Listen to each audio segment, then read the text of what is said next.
Did you know that nearly 70% of people over 50 admit they feel less confident about themselves than they did in their 30s? Not because they've done less, but because the world has convinced them they matter less. But here's the truth. Your worth doesn't fade with age. It deepens. Let me show you why. Turning 55 is not just another birthday. It's a crossroads. It's the age where people start asking you when you'll slow down, when you'll stop trying new things, or why you still care about how you feel or look. But what they don't realize is this: 55 isn't the end of the road. It's a powerful new chapter. In fact, it's often the first time in decades that you finally get to ask, what do I really want? And maybe even more importantly, how do I love myself again? Because self-love at this age isn't just about bubble baths or positive affirmations. It's about undoing years of self-doubt, reclaiming your value, and living in alignment with who you truly are, not who the world told you to be. In this video, we'll talk honestly about the struggles, the healing, and the beauty of learning to love yourself fully, deeply, and unapologetically after 55. When you reach your mid-50s, something strange begins to happen. You look in the mirror and barely recognize the face staring back. There are new lines, a few extra pounds, a little less energy, and yet that's not the hardest part.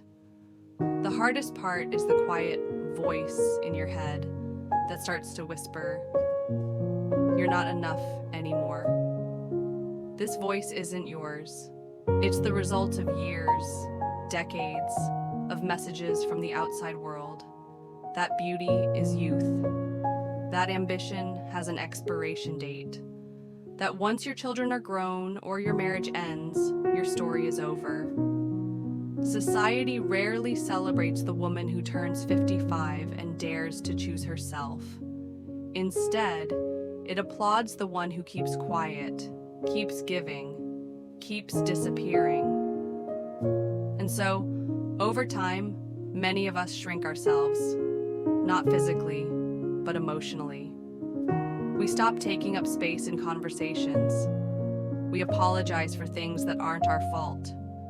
We second-guess our decisions, afraid of being too much or not enough.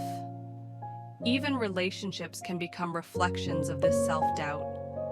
You might stay in a marriage where you feel invisible, or avoid dating altogether because you've been made to feel that love is no longer for people like you. You start to believe that your best years are behind you, that joy, passion, adventure, they were meant for your younger self. And now, all that's left is to settle, to watch from the sidelines. But here's the truth. That belief is the biggest lie you've ever been told. Yes, challenges come with midlife. Empty nests that leave your home feeling quieter than you like. Hormonal changes that impact mood and confidence. Friendships that drift apart. Careers that plateau or lose meaning. But the real danger lies in internalizing these changes as proof that you are less. What's missing isn't youth, it's permission. Permission to take care of yourself, to prioritize your own needs, to love yourself with the same tenderness you've shown others for so long. It's heartbreaking how often we ignore that need. How often we say, "It's too late," when really we mean, "I'm afraid to begin." So today, we start calling out the real challenge. Not aging, not wrinkles, not loneliness. The real challenge is relearning how to see yourself as worthy of love, of joy, of self-respect, no matter your age. Because the moment you reclaim that sense of worth, everything begins to shift. Self-love isn't a buzzword, it's a survival skill, especially after 55. And yet, it's often misunderstood. People think it means being selfish or self-absorbed or ignoring others. But real self-love is the opposite. It's about knowing your value so deeply that you no longer need to beg for approval. It's the quiet confidence that comes from within, not from what you wear, who you date, or what others think. So what does self-love actually look like? How do you practice it? Let's start with the most important step: rewriting your inner dialogue. Many of us have spent decades speaking to ourselves in ways we'd never speak to a friend. I look awful. I'm so stupid. Why would anyone want me now? These thoughts, repeated day after day, become the lens through which we see the world and ourselves. Self-love starts with choosing different words. Try this. Each morning, look in the mirror and say one kind thing to yourself. Not a lie, a truth. Something like, I am strong, or I have survived every hard day so far. It might feel strange at first, but over time, that simple act will begin to rewire your brain. Next, learn to honor your boundaries. Self-love means not saying yes when your heart says no. It means allowing yourself to rest, to say no to invitations you don't want to attend, and to stop apologizing for your needs. You are allowed to take up space. You are allowed to need quiet. You are allowed to walk away from people who drain your energy. Another key element: reconnecting with your passions. Many people at 55 say they've forgotten what they even like anymore. After years of raising children, managing a household, or supporting others, your own joys may have slipped away unnoticed. Self-love invites you to go back and find them. Do you remember what used to light you up? Maybe it was dancing, painting, traveling, writing poetry. Start small. Sign up for a class, pick up an old hobby, or even spend 10 quiet minutes each day doing something just for you. It's not indulgent, it's healing. And of course, care for your body as an act of love. This doesn't mean punishing workouts or rigid diets. It means moving your body because it feels good, nourishing yourself with food that supports you, taking walks in nature, stretching in the morning, drinking water like you respect your health. One woman I know began every day with a short walk while listening to uplifting podcasts. She called it her morning dose of sanity.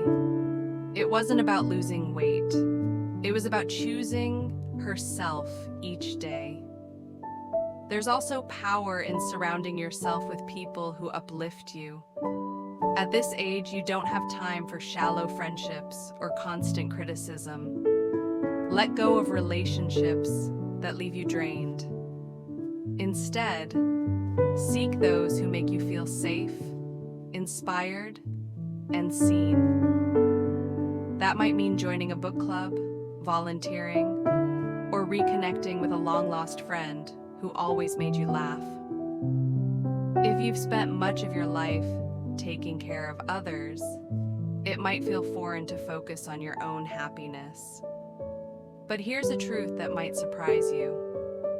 Self-love doesn't make you less generous. It makes your love more powerful. Because when you are full inside, what you give to others is real and sustainable. Not born out of guilt or obligation, but out of joy. And finally, practice forgiveness, especially with yourself. You are not your past mistakes. You are not the moments you lost your temper, stayed too long in the wrong relationship, or forgot to love yourself. Forgiveness is one of the deepest forms of self-love. It says, I was doing the best I could with what I had, and I choose to keep growing. Here's a little exercise. Write a letter to your younger self. Tell her she was brave even when she was scared. Tell her you see her now and you're proud of her. This one act can heal decades of silent shame. The beauty of being 55 is this: you're still here. You still have time. Time to speak kindly to yourself. Time to say yes to what feels right. Time to build a life that reflects your true worth. Because the truth is, self-love isn't a destination, it's a daily choice. And every day you choose it, you build a life rooted in peace, not perfection. That's the gift of this chapter in your life. Not needing to prove anything to anyone, just becoming more and more of who you already are. Unapologetically. There was a moment, a quiet one, not dramatic or loud, when everything changed for me. It happened on a Tuesday morning. I was brushing my teeth, getting ready for a day filled with errands, deadlines, and obligations. I looked in the mirror, and for the first time in a long time, I really looked. Not just at the wrinkles or the gray at my temples. I looked into my own eyes, and what I saw startled me. I looked tired, yes, but more than that, I looked lost. That moment hit me harder than any argument, any breakup, any birthday milestone. I realized I had spent years, maybe decades, abandoning myself in plain sight. I had become so good at putting everyone else first, at being the dependable one, the strong one, the I'm fine one, that I no longer knew how to check in with myself. So that morning, I did something I hadn't done in years. I sat on the floor of my bedroom, hugged my knees to my chest, and cried. It wasn't a pretty cry. It was a messy, soul-deep, where did I go kind of cry. And then, in the silence after, something beautiful happened. I heard a voice, my own, say gently, "You're still here." That was it, just 3 words. But those words opened something in me, because I was still here.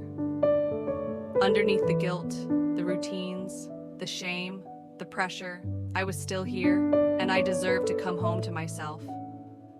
From that day on, I made a quiet promise to no longer abandon myself. It didn't mean I became perfect overnight. Far from it. I still had bad days, doubts, and moments where old habits tried to creep back in. But now I had an anchor, something to return to when the world got too loud, the knowledge that I was worthy of my own care. I started small. I gave myself permission to rest when I was tired, to eat slowly and enjoy it, to delete messages from people who only reached out when they needed something. I bought a journal and began writing letters to myself. Letters of apology, of encouragement, of celebration. I began walking each morning not to lose weight, but to clear my head. And I smiled more, not to please others, but because I started feeling at home in my own skin. You see, the most powerful transformation isn't one the world sees. It's the quiet revolution that happens inside you when you finally stop running from yourself. And that's what I want every person watching this to know. You don't need a dramatic event to begin again. Sometimes all it takes is a moment of stillness, a mirror, a breath, a whisper. You're still here. And that is enough to begin. So here we are. We've talked about the quiet doubts that come with aging, the invisible weight of years spent putting others first, and the soft, steady power of learning to love yourself again, or maybe for the very first time. Self-love at 55 isn't about reinventing who you are. It's about finally giving yourself permission to be who you've always been, without apology, without shame, and without waiting for someone else to validate it. It's in the way you speak to yourself, the way you treat your body, the way you allow joy, rest, beauty, and peace back into your life. And the truth is, you deserve all of that. Not because you've earned it, but because you exist. Aging isn't about fading. It's about becoming more fully, more courageously you. So take the mirror off the wall, look inward, and remember, you're still here. And that means your story is far from over. If this video resonated with you, take a moment to reflect and then share. Drop a comment below about your own journey with self-love after 50. Don't stop here. Watch our next video on 5 self-care practices that truly nourish you. You deserve to feel whole, seen, and loved, especially by the person in the mirror.